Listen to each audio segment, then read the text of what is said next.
रायगड जिल्ह्यामध्ये 2 दिवस पावसाची संततधार सुरू राहिल्यानं मुंबई गोवा राष्ट्रीय महामार्गाची मोठी दुरावस्था झाली आहे। महामार्गाला पर्याय म्हणून तयार करण्यात आलेल्या सर्व्हिस रोडवरून सध्या वाहतूक सुरू आहे, मात्र हे सर्व्हिस रोड खड्ड्यात गेल्यानं प्रवाशांचे अतोनात हाल होत आहे।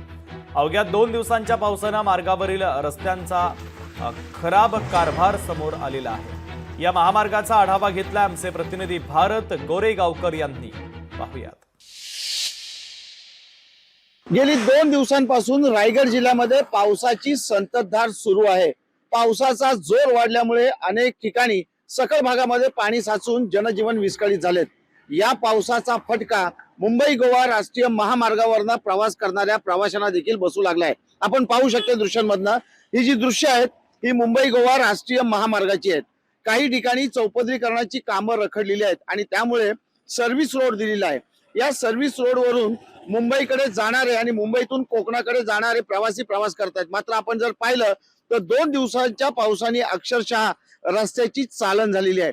त्यामुळे या खड्ड्यातून रस्ता कुठे आहे असा शोध घेत वाहनांना यातून प्रवास करावा लागतोय। अवघ्या 2 दिवसाच्या पावसाने ही रस्त्याची दुरावस्था झालेली आहे।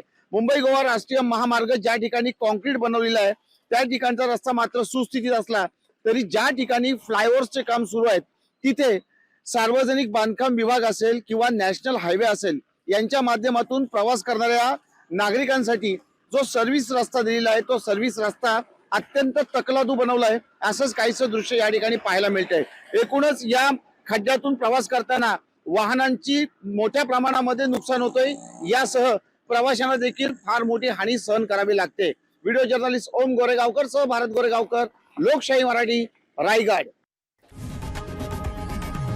लोकशाही मराठी ऐका, पहा, जागरूक रहा।